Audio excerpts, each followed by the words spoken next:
Сәлем достар, бүгін біз 8 сынып геометрия пәнінің номер 49 есебін шығаратын боламыз.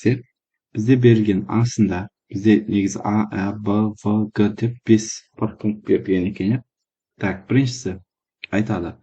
АБС Е тік төртбұрышының асы диагоналы жүргізілген. Берілді бізде төртбұрыш ABCD. Ол бізде не екен? Тік төртбұрыш. Тік төртбұрыш. Тік төртбұрыш. Так, енді асы диагонал дейді. Асы диагональ. Потом бұрыш САБ бізде екі еселенген бұрыш АСБ. АСБ-дан екі есе үлкендеу. АС 10 сантиметр болса, БС А сантиметр болса дейді. Так, периметрін табыңдар дейді. Периметрін табыңдар дейді. Табу керек периметр. Енді шешімі. Давайте сызбасын сызайық. АБС-ды тік төртбұрыш берілген. АБС-ды. Не? АБС-ды тік төртбұрыш берілген. Енді асы диагональ. Былайынан жүргізейік. Асы диагональ. Бізде айтады САБ. САБ бұрышы. Мына бұрышы дейді. АСБ-дан АСБ бұрышынан мынадан екі есе үлкен. Дұрыс па? Дұрыс айтып тұрмын ба? Мына жер мысалы үшін бізде x болса, мына жеріміз 2x болады екен. Мына жақтар бізде бәрі тік. Енді асы бізде 10 сантиметр болса, бсы бізде А болса, МД А болады ғой. Периметрін табыңдар. Енді қараңыздар, мына жерде мынандай заңдылық бар. Мына жерде мына 90 болса, мына 2x, x соны тауып алайық, дұрыс па? Тік бұрышты, үш бұрышты есепке алып. Сонда тік бұрышты, үш бұрышты есепке алатын болсақ, ішкі бұрыштардың қосындысы бізде не ғой? Мына жер мысалы үшін x болады, мына жер бізде 2x болады. Дұрыс па? Тік бұрышты, үш бұрыштың ішкі бұрыштарын қосындысы 180 градусқа дейін. Сонда мен бүйтіп жазамын. 2x плюс 90 градус тең бізде болады 180 градус. Бұдан шығады 3x тең 90 градус. X тең бізде 30 градус. Значит, мына бір бұрышы 30 градус, ана 2x дегеніміз бізде 60 градусты береді екен. Сонда мен мына жерге түсінікті болу үшін жазайын. 30 градус мына жер бізде неше екен? 60 градус. Енді теорема бар. 30 градусқа қарсы жатқан катет гипотенузаның тең жартысына тең. Гипотенузамыз 10 сантиметр еді ғой. Значит, БА-мыз, яғни АБ қабырғамыз бен СД қабырғамыз тең ғой. АС-ның тең жартысына тең болады. Сонда 10 сантиметр дедік қой. Сонда ол бізде 10 бөлінген 2, 5 сантиметр болады екен.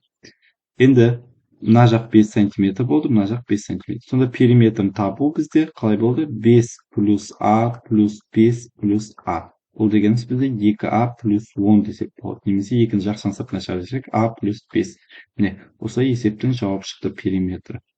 Бұл бізде Асының жауабы 2А плюс 5 десек болады, немесе ана 2А плюс 10 деп алсақ та болады. Міне, осылай есептің жауап шықты Асының. Түсінікті ғой, или мынандай түрде жазсаңыздар да болады.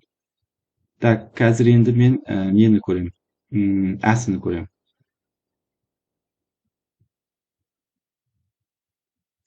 Келесі есеп бізде әсі. Әсіге келдік. Бізде айтады қабырғасы 3 сантиметрге тең PFL шаршысы. Бұны бізде берді. PEFL бізде шаршы, яғни квадрат. Шаршы. Қабырғалардың ұзындығы бізде неше екен? 3 сантиметр екен. PF диагональ.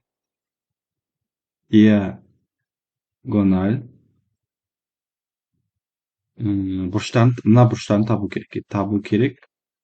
Бұрыш EPF, бұрыш EFP, бұрыш FPL. Осы бұрыштарды табу. Квадрат сызылайық. Мында квадрат берілді. Барлық қабырғасы тең 3 сантиметрден дейді. PEFL. Сосын бізге диагонал жүргізілді деді.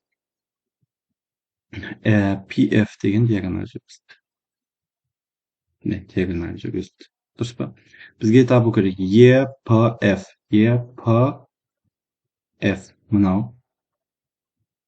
Мына бұрышты тап дейді. Одан кейін EFP. EFP-ны тап дейді. Мынаны тап дейді. Одан кейін FPL. FPL-ді тап дейді. Мына бұрышты. Енді бұл бізде өте жеңіл есеп екен, дұрыс па? Мысалы үшін EPF ол бізде тең болады EFL-ға. EFP-ға. Ол дегеніміз 90 градустың тең жартысы диагональ тең 2-ге бөлінсеңде 45 градус болады екен. Ал енді біздегі FPL ол бізде 90 градустың өзіне тең. Міне осылай есептің жауабы шықты, құрметті оқушылар. Оны қатты не қылу қажет жоқ. Ойлану қажет жоқ есеп екен. Қазір енді басын көремін.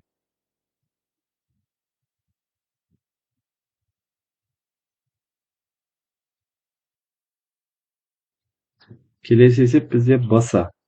Бізде айтады MNPK ромбысының периметрі 12 сантиметрге тең. Егер оның NK диагоналы мен MK қабырғасы тең болса дейді.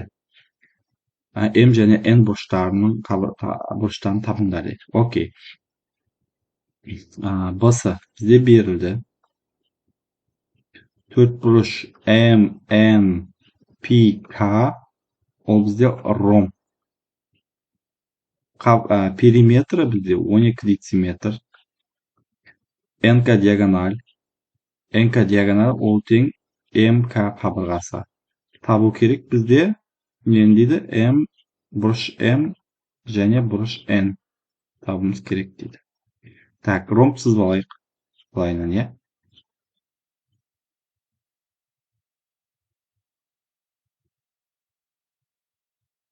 Так.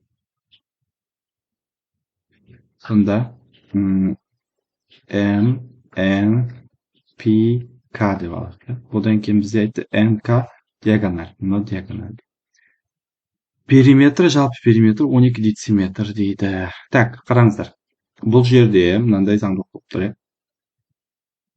Мына қабырғасы мен NK мен MK тең дейді. Мына тең. Енді қараңыздар. Бізде белгілі, что МК мен НК-да белгілі. Сонда бізде пайда болған диагонал арқылы қиылысқан пайда болған үшбұрыш тік не екен бізде? Тік дұрыс үшбұрыш екен. Барлық қабырғалар осылар бір-біріне тең ғой. Сонда мен М бұрышыны және N бұрышын табу үшін не істеймін? Дұрыс үшбұрыштың ішкі бұрыштары бізде 60 градусқа сәйкес келеді. Мысалға мына жеріміз бізде 60 градус болады. Мынада 60 градустан болады, мынада 60 градустан болады. Так, енді екінші үшбұрышымызды де сәл солай. Былайынан. 60 градус и 60 градус болады, дұрыс па? Енді сонда бізде қалай болды? Бұрыш бізде М, бұрыш М-іміз. Бұрыш М-іміз. Ол бізде тең болды 60 градусқа. Яғни мен 180-ді 3-ке бөле салдым. Давайте мен соны дәлелдеп жаза салайын. Себебі бізде пайда болған үшбұрыштар, дұрыс үшбұрыштар 180 градусты бөлем 3-ке 60 градустан сәйкес келді. Ал енді бұрыш N тең, ол бізде бұрыш N-ді қосамын, бұрыш N тең дегеніміз сол 60-ды 2-ге көбейте сал деген сөз ғой. 2 көбейту 60. Сонда бізде болды 120 градус. Сонда жауабы бұрыш М бізде 60 градус, бұрыш N бізде болады 120 градус болады екен. Осылай есептің жауап шықты, құрметті оқушылар.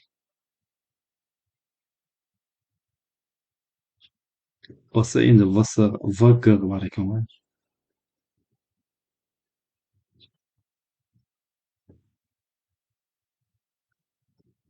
VS табандары BS және AD болатын ABS трапецияның А бұрышы 55, С бұрышы 140, оның басқа екі бұрышын табыңдар дейді. Так, бізде берілді VS-да төрт бұрыш А, Б, С-ді трапеция. BS и A'ды табандары.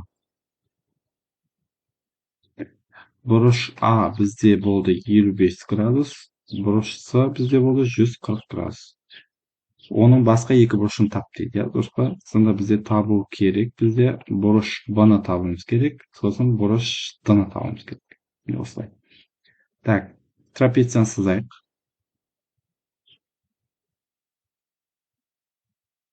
А, Б, С, Д болсын. Иә, дұрыс па? А бұрышы бізде болды 55 градус. Мына бұрышы болды бізде 140 градус болды. Иә, дұрыс па? Енді мен бұрыш Б-ны табу үшін мен 180-нен азайтамын бұрыш А-ны. Яғни 180 градустан азайтамын мен 55 градусты. Сонда болды бізде 125 градус болды, дұрыс па? Бұрыш Д-ны табу үшін мен 180-нен азайтамын бұрыш С-ны. Бұл деген 180 градус азайты 140 градус. Бұдан шықты бізде 40 градус. Бұнда жауабы бізде бұрыш Б 125, бұрыш Д 40 градус болады екен. Осылай есептің жауап шықты, құрметті оқушылар.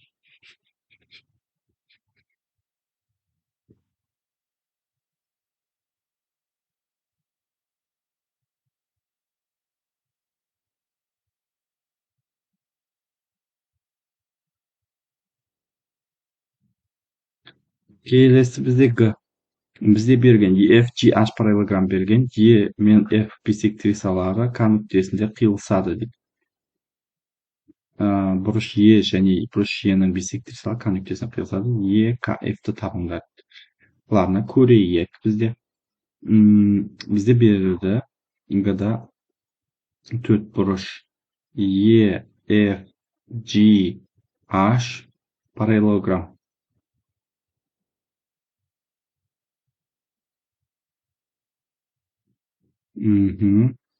Табу керек, короче, қысқасы Е, К, F-ті.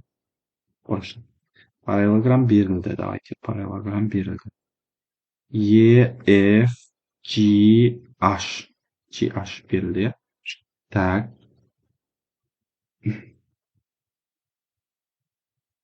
Сонда, так, Е бұрышы мен F бұрышының биссектрисалары Е бұрышы мен биссектриса білесіздер, қабырғаны қақ биікке бөледі.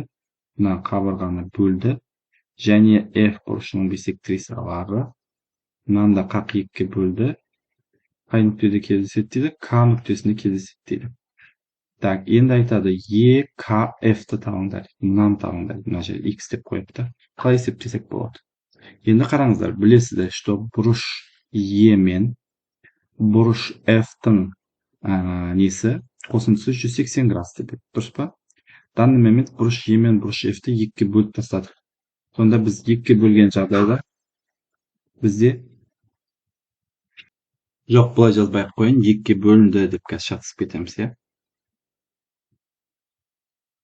Так, мысал үшін мына жерде мен екіге бөлген кезде X, X-тан түсті дедік қоя, дұрыс па? Мына жерде Y, ладно, X-ті да қолданып қойған екен, не болып кетті мен. Так, қазір реттестіремін.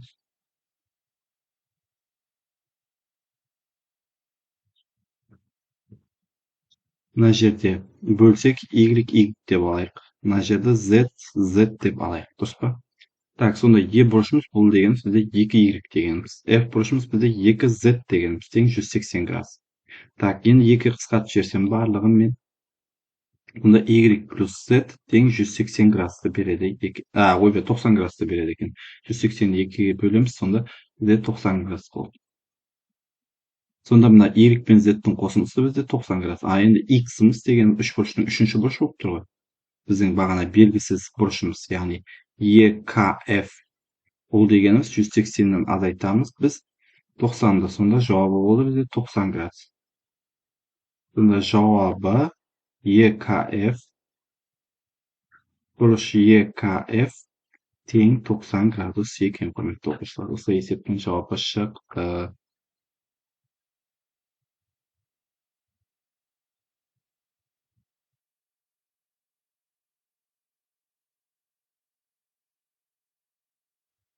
Так, келесі есеп бізде 50-ші есеп. 50-ші есеп берілді. Қызық есептердің бірі 35-ші суреттеріндегі белгілерін бойынша А дейді, RF, QP. Мына асын беріпті ғой.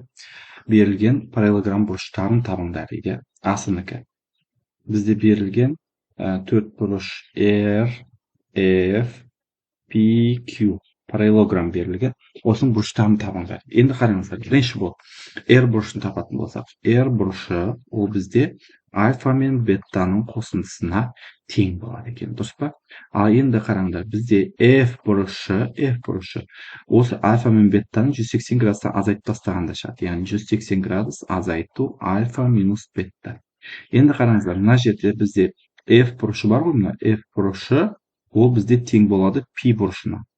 Сол себепті P бұрышы да бізде тең болады 180 градус минус альфа минус беттаны береді екен.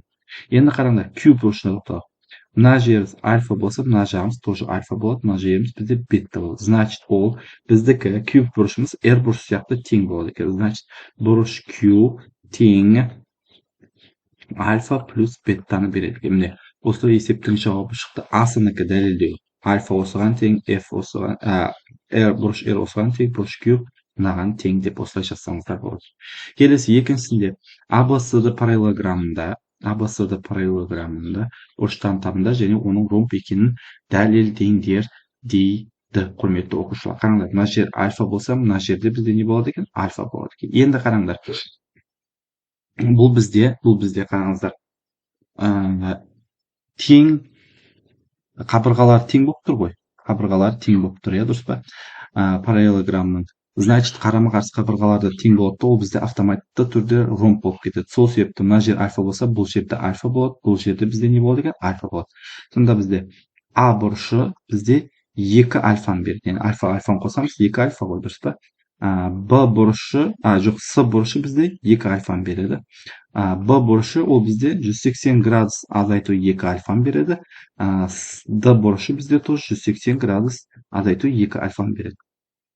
Бұл бізде бұрыштар, иә, дұрыс па? Енді ромб екенін дәлелдеңдер дейді. Енді ромб екенін қалай дәлелдесек болады? Мына жерге жазайық. А, Б мен С-ды бізде СБ дейді, С-ды білетін ғой. Или БС десек те болады. Тең болып тұр. Дұрыс па? Енді бұл жерден шығады бізде А, Д мен С-ды тең болып кетеді. Сонда барлық қабырғалар бір-біріне тең қысқасы, ше. Так, енді бұрыштары да бұрыш Б тең бұрыш Д, бұрыш А тең бұрыш С. Оның бәрі енді элементар параллелограммында белгісі болып кетті. Бізде основной фишкасы мынау болып тұр ғой. Так, мынау бізде бұрыштарын тапқанымыз. Осылай есептің жауабы шықты, құрметті оқушылар, 50-ші.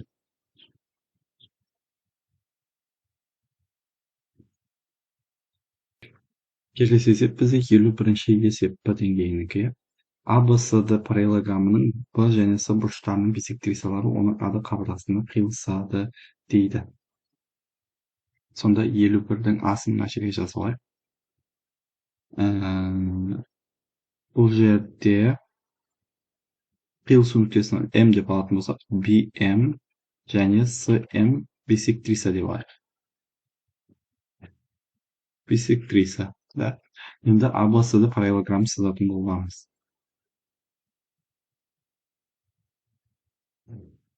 ABCD, иә.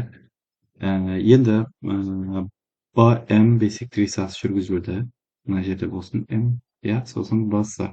Или CM дейік. Мына бұрышымен мына бұрышы тең, мына бұрышымен мына бұрышы екеуі біз бірде тең деп алсақ болады, бисектриса болғаннан кейін. Так, енді АД қабырғасында қиылысады деді. АД дейді. АБ-дан 2 есе ұзын дейді. 2 есе ұзын дейді. Яғни мына жерге жазып кетейін. АД тең бізде 2 АБ деп берілді. Түсінікті ғой? Болатын дәлелдеңдер дейді. Осы болатын дәлелдеңдер дейді. 2 есе ұзын болатын дәлелдеңдер дейді екен ғой. Енді бұрыштарға мен не қойып алайыншы, номер. Мына бірінші бұрыш, екінші бұрыш, үшінші бұрыш, төртінші бұрыш. Сонда жазсам болады. Бұрыш 1 ол бұрыш 2-ге тең. Бұрыш 3 ол бұрыш 4-ке тең болады деген сөз, дұрыс па? Сосын мына жерде бізде бұрыш 6 бар. Бұрыш 5 бар. И мына жерде бұрыш 6 бар. Дұрыс па? Так.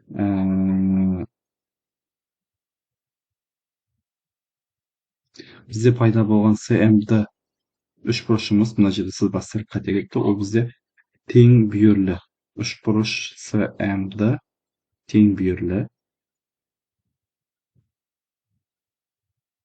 Сол себепті бұл жерде бұрыш 4 пен бұрыш 5 тең болады. Дұрыс па? Осыдан келіп шығады тағын бізде бұрыш 4 пен бұрыш 3-те тең болады. И М-ді тең С-ді.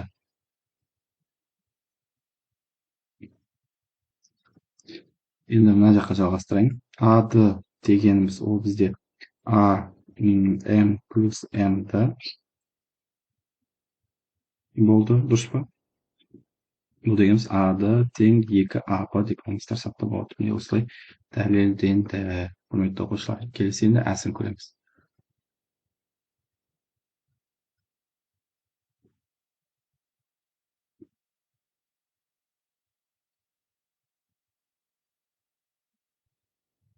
Әсінде бізде төрт бұрыш LMNP берілген, ол бізде параллелограмм. М бұрышы бисектрисасы LP қабырғасы, М бұрышының бисектрисасы LP қабырғасының оның ортасы болатын конуктесінде қияды. Егер МП 25 мм болса, М бұрышы 60 болса, параллелограмм периметрін табыңдар екен. Так, параллелограмм берілді.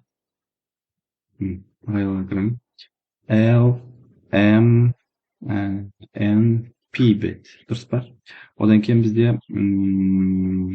М бұрышының бисектрисі LP-ні қақ бөледі. Мына жерде. Мына екеуін қақ бөліп тұр. Сонда мына жерге қандай да бір әріп көмек болатын болсам, LO дейсіз ғой. Сонда LO тең OP болады екен, иә. И мына бұрыштар бізде тең болады. N бұрышы бізде 60 градус. Значит, N бұрышы бізде 60 градус болса, бізде одан келіп шығады L бұрышы да бізде 60 градус болады. Так, енді М бұрышы ол бізде 180 градус минус 60 градус. Ол болады бізде 120 градус. Дұрыс па? 120 градус болды. Так, енді 120 градус болса, мына жеріміз екіге бөлдік қой бізде. Бұрыш L, M, O, ол бізде 120-ны екіге бөлеміз. Қақ бисектрисі болса 60 градустан. Сонда бізде мына пайда болған неміз, үш бұрышымыз, дұрыс үш бұрыш екен. Сонда үш бұрыш мына жаққа жазайын, жалғасы мына жақта.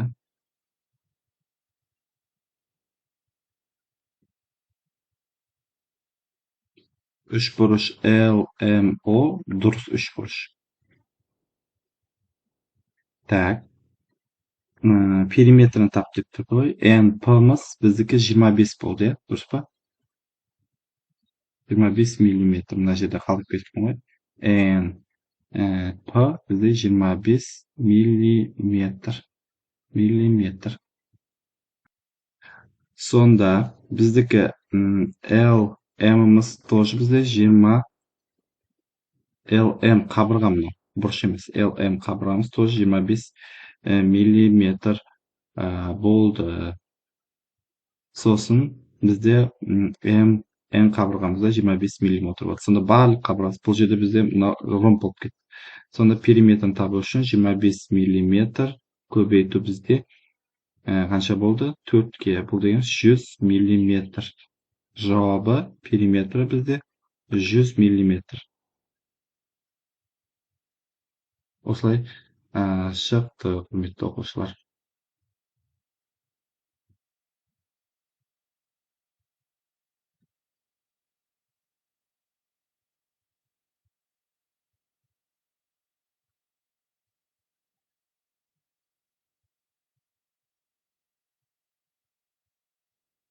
Келесі есеп 52-ші есеп. Бізде айтады, егер қарама-қарсы бұрыштардың қосындысы 94 градусқа тең, екі бұрышының айырымы 70 градусқа тең болса, parallelogram burchning tabimdari deydi. Birinchi bo'lib qarangizlar, parallelogram berilgan, ya. Misol uchun parallelogram. Parallelogramda bilasizlar, qarama-qarshi burchlar bir-biriga teng bo'ladi. Misol uchun, mana x bo'lsa, mana yer x gradus. Mana yerimiz bizga y bo'lsa, mana yerimiz тоже y gradus bo'lib teng bo'ladi ekan. Bunda bizga aytib tur, qarama-qarshi burchlarning qo'sindisi 94 gradusga teng bo'lsa deydi. Значит, misolga bizda y plus y teng 94 gradus deymiz. Bu deganimiz 2y teng 94 gradus. Y teng budan chiqadi bizga 47 gradus bo'lar ekan. Значит, mana bir burchi 47, mana bir burchi 47. Ya'ni mana jag'i 47 gradus, mana jag'i bizga 47 gradus bo'ldi. Endi mana jag'ini topish uchun 180 dan azayta solamiz, 47 и все bo'ldi. Endi x ni topishimiz kerak. X teng 180 gradus minus 47 gradus. Bundan chiqadi bizda 133 gradus. Все. Shunda mana burchlar bizda bo'ldi 133 gradus, mana burchi bo'ldi bizda 133 gradus. Shunda javobi 47 133 gradus. So'zim 47 тоже 133 gradus. Осылай есептің жауап шықты, құрметті оқушылар. Асының-да. Енді бізде айтады әсінде. Екі бұрышының айырымы 70 градусқа тең болса, параллелограмм бұрыштан табыңдар. Тоже параллелограмм берілген, ана сияқты. Екі бұрышының айырымы, мына жер y, мына жер x тегі. Сонда айтып тұр. X минус y ол бізде 70 градусты береді. Енді қараңыздар, мынаған топтасақ болады. Осы екеуінің қосындысы бірде әрқашан не береді? 180 градусты береді ғой. Все, осыдан қосу арқылы есептеп жіберейік. 2x тең минус y пен y қоссақ 0 болып кетеді. 70-ке 180 қосатын болсақ 250 болады. X тең бізде болады 125. X-іміз мына жеріміз бізде 125 градус екен. 125 градус екен. Значит, мына жақта бізде болады 125 градус. Дұрыс па? Так, енді y табуым керек. Y табу үшін мен не істеймін? 180-нен азайтамын x-ті. Сонда y тең 180 градус минус 125 градус. Y тең азайтатын болсақ, бізде 55 градус болады екен. Значит, біздікі мына жеріміз бізде 55 градус, мына жағымыз бізде тоже 55 градус болады екен, құрметті оқушылар. Мына жауабын жазатын болсам, менде 55 градус, 125 градус, 55 градус и 125 градус болады екен. Осылай есептің жауабы шықты. 52-ші есептің.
Келесі есеп бізде 55-ші есеп. 37-ші суреттегі А, Б суреттерінде берілгендерден А, Б, С-ді параллелограммның периметрін табыңдар дейді. Асында параллелограммның периметрін табыңдар дейді.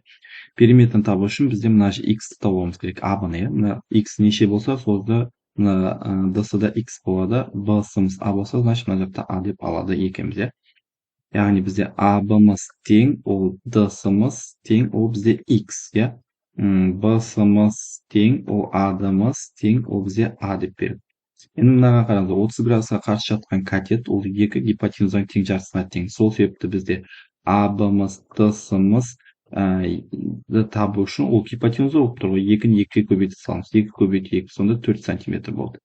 Енді мен периметрін табамын. Периметр дегеніміз 2 қабырғасын қосып, 2 көбейтеміз. Сонда 4 плюс А осылай шықты, немесе осылай жазсам болады жауабын. Немесе жауабы деп астына жазып қоя салайын. Бізде П тең 8 плюс 2А деп жазсақ та болады. Міне осылай есептің жауабы шықты. Асынікі бұл оқушылар. Тек асынікі. Иә? Асынікі. Так, енді әсі. Әсін қызылмен есептейінші, қазір болып кетпеу үшін. Әсінде EKMP параллелограмм бұрыштарын табыңдар дейді. Мына жерде тең бүйірлі екен. Сол себепті бізде Е бұрышы да тең болады, М бұрышы да тең болады альфаға. Дұрыс па? Біз уже екі бұрышын тауып қойдық. Мына жер альфа, мына жерде бізде тоже неге альфа екен. Так, енді мына жеріміз альфа болса, мына жерде тоже альфа болады. Сол себепті К бұрышымыз пен Пи бұрышымыз тең болады бізде 2 альфаға. Бұнда жауабы бұрыштар бізде альфа, 2 альфа болады екен, құрметті оқушылар. Осылай есептің жауабы шықты. Мына неудачный цвет. Қызылға сәйкес келмейтін түс екен да. Так, енді келесі бізде Б-сы. Б-да не дейді? Q, R, S-ті параллелограмм бұрыштарымен периметрін табыңдар дейді. Не только бұрыштар, периметрін де табыңдар. Так, мынау бізде әсі болды. Так, мынау бізде енді Б-сы. Бұны мына жаққа жаза берейін. Так, қандай қызық есеп екен. Бізде мына жер 60 болса, Q-ді табу үшін бұрыш Q, ол бізде бұрыш S-ға тең, S-ға тең. Мен 180 градустан азайтамын 60-ты. Жоқ, қателесіп кетіппін. Өкінішке орай қателесіп кетіппін. Бұл бізде қате тұжырым. Бірақ Q бұл жерде қараңыздар, мына жер 60 градус болғаннан кейін, QR мен бізде RN екеуі тең болады. Сол себепті Q тең бүйірлі болады да. Ал енді біздің жағдайда қараңыздар. 60 болғаннан кейін мына жерде автоматически 60 градус болады, мына жерде автоматически 60 болғандықтан пайда болған үш бұрыш бізде не болады екен? Дұрыс үш бұрыш болады екен. 60 градус. Иә, дұрыс па? Сол себепті бізде Q бұрышы 60 градус болды. Енді R-ді табу үшін просто так QR S-ті табу үшін 180-ді 60-ды азайтамыз, сонда 120 болады. Так, енді бұрыштар анық болды. Q 60 градус, S 60 градус, R 120, T 120 болды. Енді мына жер 4 болғаннан кейін, мына жақта 4 болады. Ал мына жақ RS пен QT тең ғой. Бұл дегеніміз 4-ке 3-ті қосамыз, бұдан шығады 7 сантиметр. Сонда периметрі тең бізде 4 плюс 7, оларды көбейтемін 2-ге. Сонда 22 сантиметр. Сонда жауабын жазатын болсам әдемілеп. Бұрыштар бізде 60 градус, 120 градус, 60 градус и 120 градус. Периметр бізде 22 сантиметр шығады екенде. Осылай керемет есептің жауаптары шықты, құрметті оқушылар.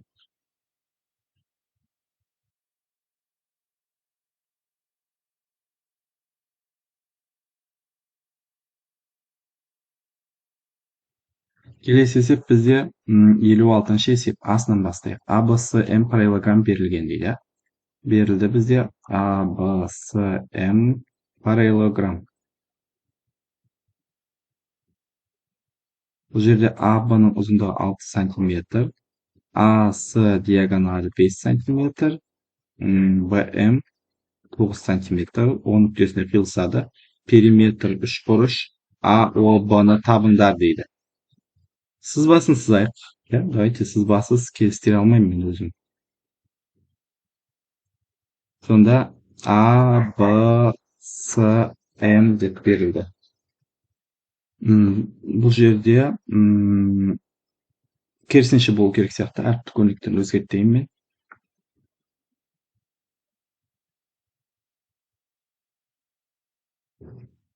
А, Б, С, М болсын, иә. АБ бізде 6 сантиметр. Мына жеріміз бізде 6 сантиметр екен.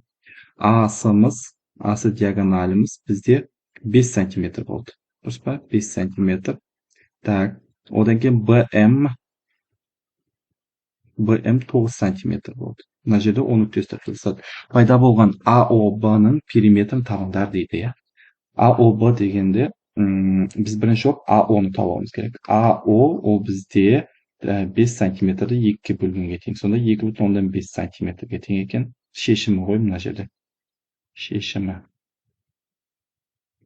Так, енді БО-ны табайық. БО ол бізде 9 сантиметрді бөлеміз 2-ге. Бұл дегеніміз 4,5 сантиметр. Енді біз периметр 3 күріш АОБ-ныкін табатын болсақ, бізде 6 сантиметрді қосамыз, яғни АБ-ны қосамыз, 2,5 сантиметрге қосамыз, 4,5 сантиметрге. Қараңыздар, мен мына жерде 2,5 деп мына бөлімді тауып алдым, 4,5 деп мына бөлімді тауып алдым. 6, 4,5, 2,5 қосып. Так, 2,5-ға 4,5 қоссақ бізде 7 болады.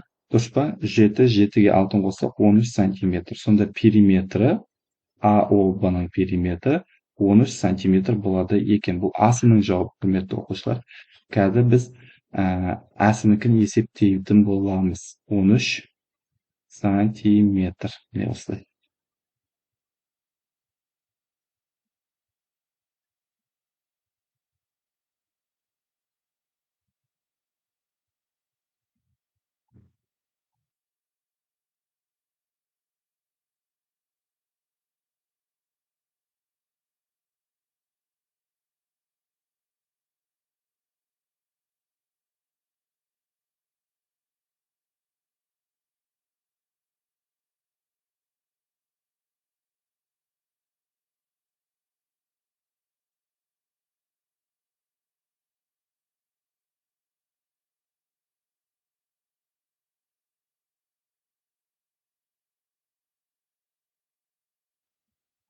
Келесі есеп 57-ші есеп. Қызық есеп беріпті.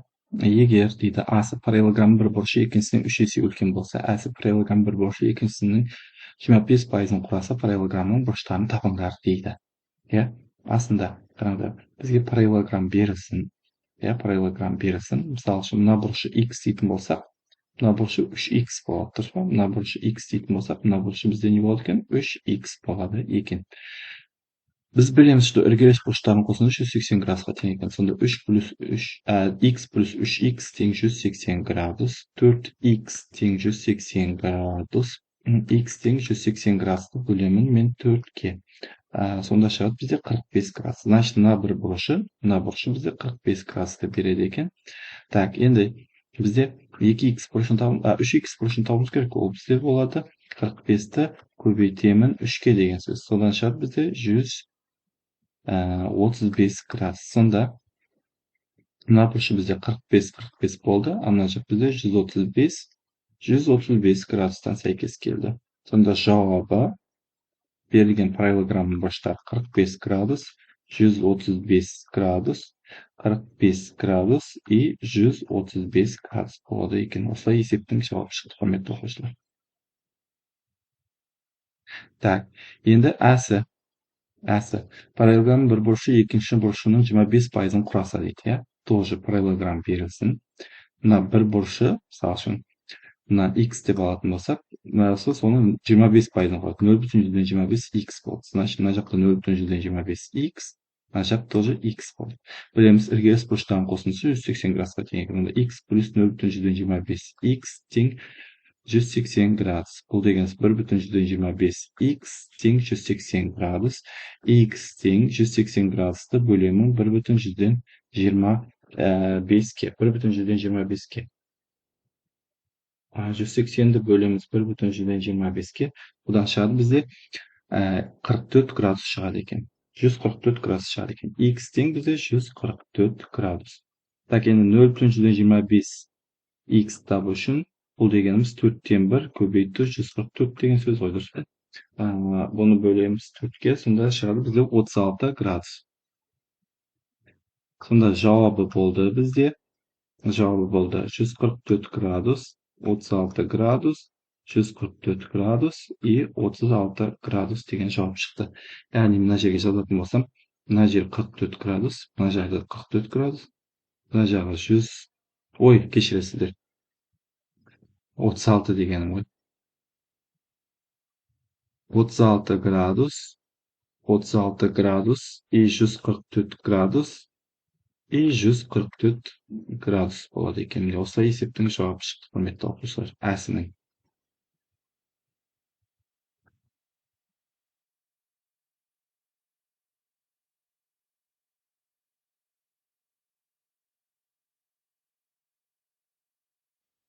Келесі есеп бізде 58-ші есеп. Асы параллелограммның бір бұрышының биссектрисасы оның басы қалаған 3/4 кесінділерге бөледі. Параллелограммның периметрін табыңыз. Асы өте қызық есеп. Параллелограмм берілген. Енді қараңыздар, бір бұрышының биссектрисасы басқа қалған 3/4-ке бөледі дейді. Мына бұрышына биссектриса жүргізейік. Сонда мына жағы 4 сантиметр, мына жағы 3 сантиметр болады. Білесіздер, биссектриса жүргізілген кезде мына үлкен бөлігі мынаның бүйір қабырғасына тең болды. Сонда 4 сантиметр. Сонда бізде биссектрисаның А қабырғасы 4 сантиметр болды. Б қабырғасы бізде 4 сантиметр мен 3 сантиметрдің қосындысы, яғни 7 сантиметр болды. Периметрін табатын болсақ, 2 көбейтілген 4 плюс 7, бұл дегеніміз бізде 22 сантиметрді береді. Сонда жауабы болды. Жауабы бізде 22 сантиметр. Периметр. Осылай қызық есеп, құрметті оқушылар. Асы. Енді әсі. Мына жерге жазып кете салайын. Берілген параллелограммның периметрі 28 сантиметр. Қабырғаларының бірі 5 сантиметр болса, оның бір бұрышының биссектрисасы қабырғасы ұзындықтағы қандай кесінділерге бөледі. Өте қызық есеп, дұрыс па? Мынау сияқты ғой, бағана. Так, осындай берілген параллелограмм. Мына қабырғасы 5 болса, мына биссектриса жүргізеді ғой, сол себепті мына жақта 5 болады. Тағын мына жақта, мына жағымыз бізде не болады? 5 болады, мына жағымыз x болады, дұрыс па? Мына жақта 5 плюс x десек те болады. Енді осыны есептеп алайық, дұрыс па? Так, сонда қалай болады? 5 плюс x, оны көбейтемін мен 2-ге тең 28 сантиметр. Бұл дегеніміз 10 плюс x, аны көбейтпей 2 бөлуі өтеді тағын. 14 бер x тең 14 минус 10, сонда x тең 4 сантиметр. Сонда үлкен қабырғасыны бізде бөледі 5 сантиметр және 4 сантиметр деп бөледі екен, құрметті оқушылар. 58-ші есептің әсінде. Түсінікті ғой? Так, келесі. Басында параллелограммның қабырғалары А және Б тең. Бұл жерде Асы Б-да үлкен. Параллелограмм биссектрисасы оның үлкен қабырғасын қандай кесінділерге бөлетінін анықтаңыз дейді. Тоже жеңіл есеп, осы не сияқты, Б-сы. Параллелограмм берілді. Бұл жерде А үлкен Б-дан, сол себепті А-мыз мына жерде, Б-мыз мына жақ, Б-мыз мына жақ. Сосын биссектрисасы оның үлкен қабырғасы, мына жерден биссектриса жүргіздік. Биссектрисаның бәрі биссектриса екенін көрсетіп қояйын деген. Сонда қалай болады? Мына жақ Б болады, мына жақ бізде А минус Б болады. Сонда 2 бөлікке бөлді. Б және А минус Б. Жауабын жазамыз біз. Б және А минус Б бөліктеріне бөлді.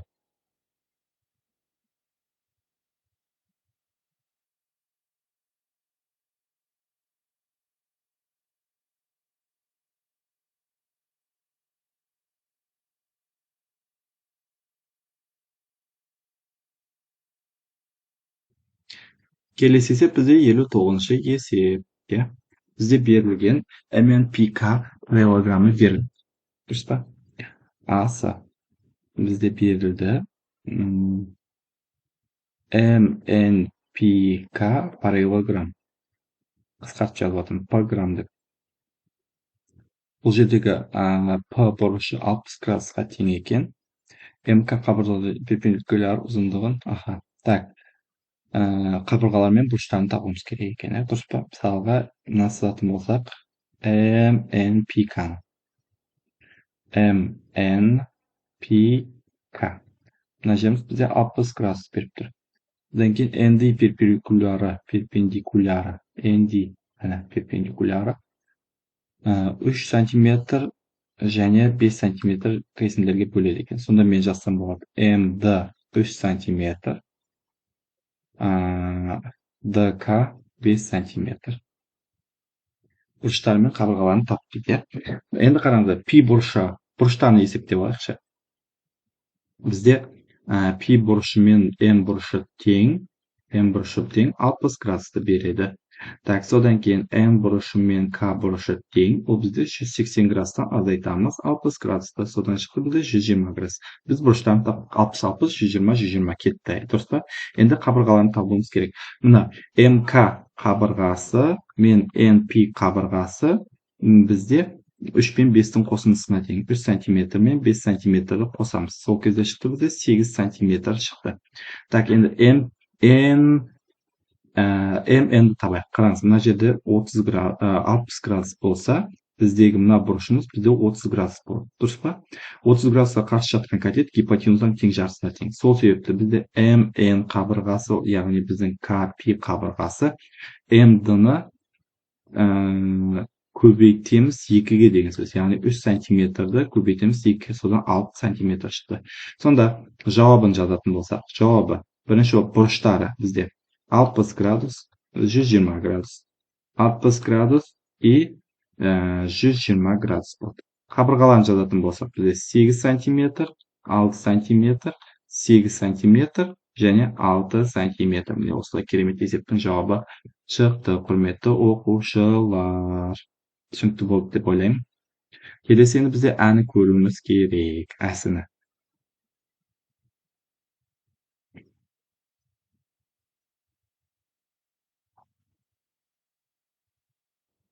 Келесі бізде әсі.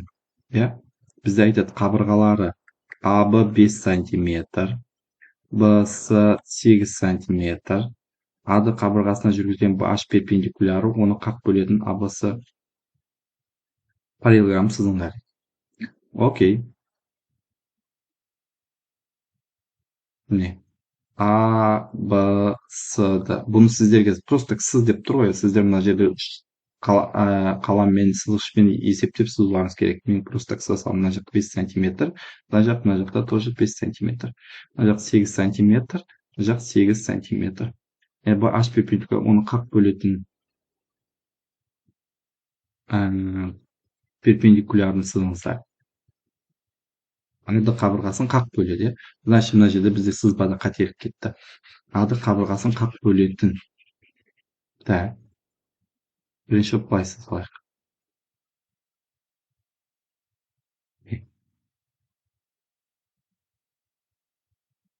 Мына жерде А, Б, С, Д берілді. Мына жақ 5 сантиметр, мына жақ 8 сантиметр, мына жақ 5 сантиметр, мына жақ тоже 8 сантиметр. BH мына жерде биіктігі беріліп тұр. Сонда AH бізде тең болады H-тығы. Қақ бөлетіндей қылып сызбасын сызып, сіздерде сызғыш линейкамен әдемілеп сызыңыздар.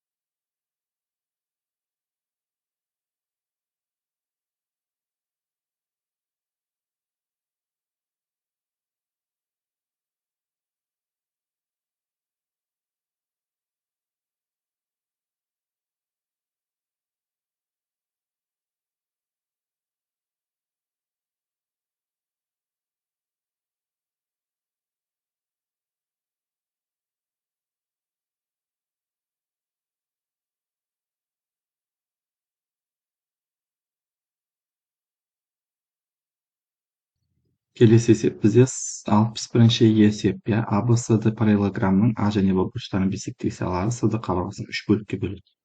Сызайық, иә, сызбасын. А, Б, С, Д параллелограммы. А, Б, С, Д деген.